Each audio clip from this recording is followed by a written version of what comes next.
اعوذ باللہ من الشیطان الرجیم بسم اللہ الرحمن الرحیم قاتلوہم یعذبہم اللہ بایدیکم ویخزیہم وینصرکم علیہم ویشفی صدور قوم مؤمنین۔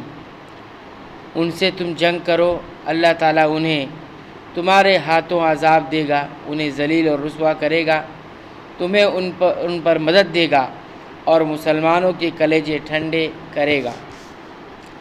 وَيُذْهِبْ غَيْظَ قُلُوبِهِمْ وَيَتُوبُ اللَّهُ عَلَىٰ مَن يَشَاءُ وَاللَّهُ عَلِيمٌ حَكِيمٌ۔ اور ان کے دل کا غم اور غصہ دور کرے گا، اور جن کی طرف چاہتا ہے رحمت سے توجہ فرماتا ہے، اللہ جانتا بوجھتا حکمت والا ہے۔ یعنی جب مسلمان کمزور تھے تو یہ مشرکین ان پر ظلم و ستم کرتے تھے، جس کی وجہ سے مسلمانوں کے دل ان کی طرف سے بڑے دکھی اور مجروح تھے۔ جب تمہارے ہاتھوں وہ قتل ہوں گے اور ذلت و رسوائی ان کے حصے میں آئے گی تو فطری بات ہے کہ اس سے مظلوم اور ستم رسیدہ مسلمانوں کے کلیجے ٹھنڈے اور دلوں کا غصہ دور ہو جائے گا۔ ام حسبتم ان تترکوا ولما يعلم الله الذين جاهدوا منكم ولم يتخذوا من دون الله ولا رسوله ولا المؤمنين وليجا والله خبير بما تعملون۔ کیا تم سمجھ بیٹھے ہو کہ تم چھوڑ دیے جاؤ گے، حالانکہ اب تک اللہ نے تم میں سے انہیں ممتاز نہیں کیا جو مجاہد ہیں، اور جنہوں نے اللہ کے اور رسول کے اور مومنوں کے سوا کسی کو ولی دوست نہیں بنایا۔ اللہ خوب خبردار ہے جو تم کر رہے ہو۔ یعنی بغیر امتحان اور آزمائش کے گویا جہاد کے ذریعے امتحان لیا گیا۔ ولیجہ گہرے اور دلی دوست کو کہتے ہیں۔ مسلمانوں کو چونکہ اللہ اور رسول کے دشمنوں سے محبت کرنے اور دوستانہ تعلقات رکھنے سے منع کیا گیا تھا، لہٰذا یہ بھی آزمائش کا ایک ذریعہ تھا جس سے مخلص مومنوں کو دوسروں سے ممتاز اور الگ کیا گیا۔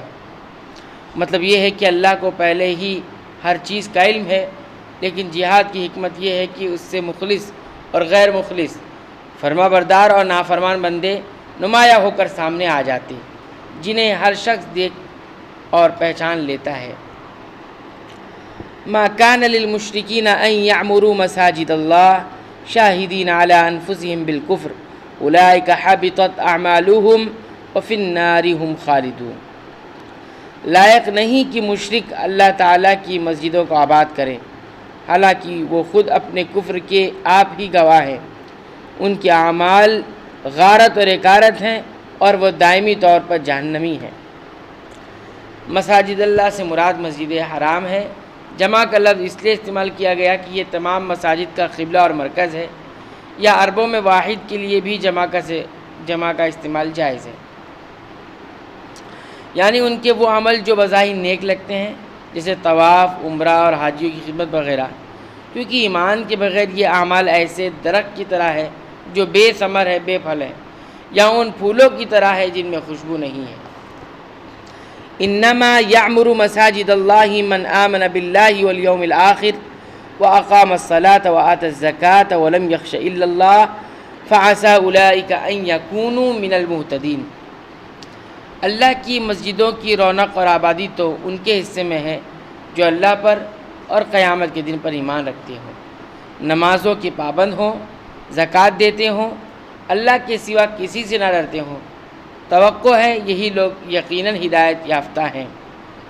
جس طرح حدیث میں بھی آتا ہے کہ نبی کریم صلی اللہ علیہ وسلم نے فرمایا، جب تم دیکھو کہ ایک آدمی مسجد میں پابندی سے آتا ہے تو تم اس کے ایمان کی گواہی دو۔ قرآن کریم میں یہاں بھی ایمان باللہ اور ایمان بالآخرت کے بعد جن اعمال کا ذکر کیا گیا ہے وہ نماز، زکوٰۃ اور خشیت الہی ہے، جس سے نماز، زکوٰۃ اور تقویٰ کی اہمیت واضح ہوتی ہے۔ اجعلتم سقایۃ الحاج وعمارۃ المسجد الحرام کمن آمن باللہ والیوم الآخر وجاہد فی سبیل اللہ لا یستوون عند اللہ واللہ لا یہدی القوم الظالمین۔ کیا تم نے حاجیوں کو پانی پلا دینا اور مسجد حرام کی خدمت کرنا اس کے برابر کر دیا جو اللہ پر اور آخرت کے دن پر ایمان لائے اور اللہ کی راہ میں جہاد کیا؟ کہ اللہ کے نزدیک برابر کے نہیں، اور اللہ تعالیٰ ظالموں کو ہدایت نہیں دیتا۔ مشرکین حاجیوں کو پانی پلانے اور مسجد حرام کی دیکھ بھال کا کام جو کرتے تھے اس پر انہیں بڑا فخر تھا، اور اس کے مقابلے میں وہ ایمان اور جہاد کو کوئی اہمیت نہیں دیتے تھے جس کا اہتمام مسلمانوں کے اندر تھا۔ اللہ تعالیٰ نے فرمایا، کیا تم سقایت حاج یعنی حاجیوں کو پانی پلانا اور عمارت مسجد حرام یعنی مسجد حرام کو آباد رکھنا ایمان باللہ اور جہاد فی سبیل اللہ کے برابر سمجھتے ہو؟ یاد رکھو، اللہ کے نزدیک یہ برابر نہیں، بلکہ مشرک کا کوئی عمل بھی قبول نہیں، چاہے وہ کتنا ہی خیر والا کام کیوں نہ ہو، جیسے کہ پہلی آیت کے جملے حبطت اعمالہم سورہ البقرہ میں واضح کیا جا چکا ہے۔ بعض روایت میں اس کا سبب نزول مسلمانوں کی آپس میں ایک گفتگو کو بتلایا گیا ہے کہ ایک روز منبر نبوی کے قریب کچھ مسلمان جمع تھے۔ ان میں سے ایک نے کہا کہ اسلام لانے کے بعد میرے نزدیک سب سے بڑا عمل حاجیوں کو پانی پلانا ہے، اور دوسرے نے کہا مسجد حرام کو آباد کرنا ہے، تیسرے نے کہا بلکہ جہاد فی سبیل اللہ ان تمام عملوں سے بہتر ہے جو تم نے بیان کیا۔ حضرت عمر رضی اللہ عنہ نے جب انہیں اس طرح باہم تکرار کرتے ہوئے سنا تو انہیں ڈانٹا اور فرمایا کہ رسول اللہ صلی اللہ علیہ وسلم کے پاس آوازیں اونچی مت کرو۔ یہ جمعہ کا دن تھا۔